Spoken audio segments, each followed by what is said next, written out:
Këtë video do t'ju flas për një fenomen mjaft të përhapur edhe në Shqipëri, ulja e kilometrave në makinë.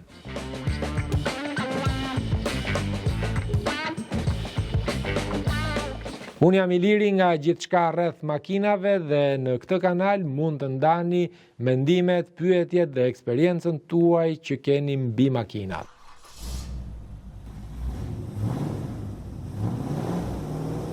Por çfarë është manipulimi i odometrit apo i kilometrave?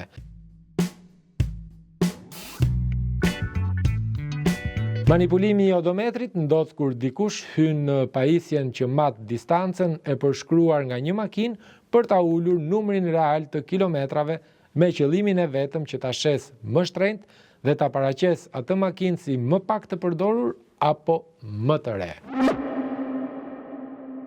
Ky fenomen nuk është made in Albania, pasi ne e kemi mësuar nga të huajt, si çdo gjë tjetër tek e fundit, dhe historia është shumë e vjetër dhe nis në Amerikë rreth viteve 60 për t'u bërë më e njohur në vitet 70 dhe 80, aq sa e quajtën fenomeni The 1 Million Mile Rollback. Ato kohë odometrat ishin mekanik dhe përbëheshin nga një seri ingranazhesh që në varësi të xhirove të gomave të makinës rrotullonin edhe numrat në kroskotin e saj. Mjaftonte një kaçavide thjesht apo një pincet ose një pincë vogël për të rrotulluar mekanizmin në anën e kundërt dhe makina bëhej më e re në pak sekonda. Kjo ishte edhe mënyra më e thjeshtë dhe më primitive që u përhap masivisht. Por menjëherë pas saj, pas viteve 90, avancimet teknologjike tek teknologjia e makinave sollën edhe odometrat digital. Pra nga mekanik, odometri u kthye në digital dhe filloi të ruajë të dhëna në ECU, njësia e kontrollit motorit ose centralina e famshme. Më kujtohet një Fiat Tipo e një kushëriri tim me odometër digital dhe ne në atë kohë e quanim kilometrazh me numrator. Makina ka kilometrazh me numrator. Nuk kishim parë më herët makina tilla, kështu që nuk kishim faj. Kaq ishte informacioni, jo si sot.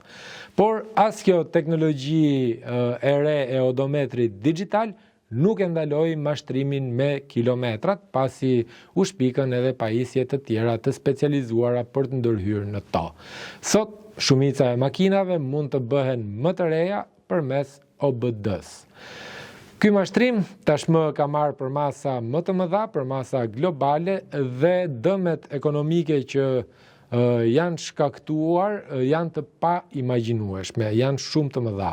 Pasi sipas një raporti të Bashkimit Evropian dhe të Këshillit të Evropës, 12 deri në 50% e makinave të përdorura që kalojnë kufirin kanë kilometrazh të manipuluar.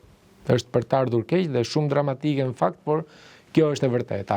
Ndërsa në Gjermani, sipas një përllogaritje, në një vit humbjet ekonomike vlerësohen mbi 6 miliard euro vetëm nga manipulimi i kilometrave. Imagjinojeni pak vetë se çfarë ndodh.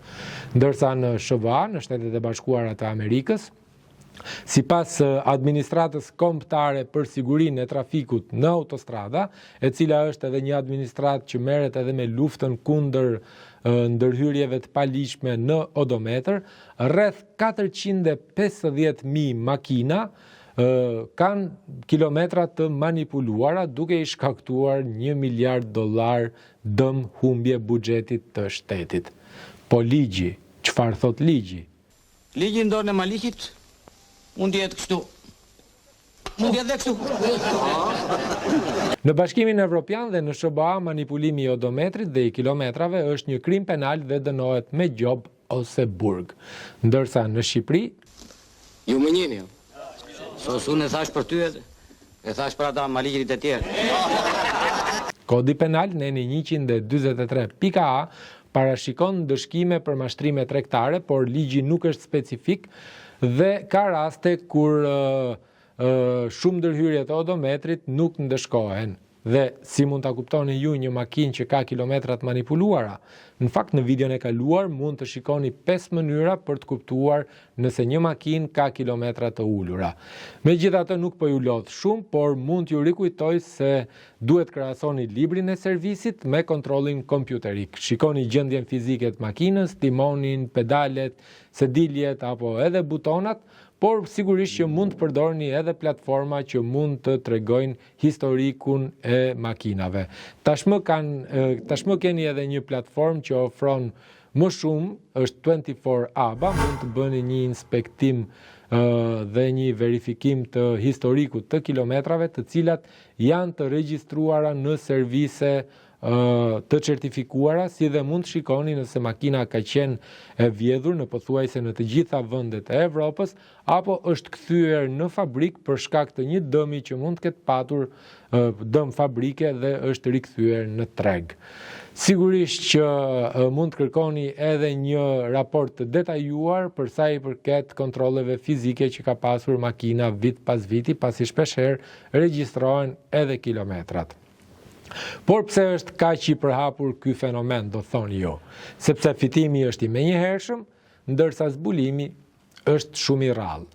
Blerësit mesatar nuk e kuptojnë dot një makinë që ka kilometra të ulura ose blerësit e zakonshëm, pasi është shumë e vështirë.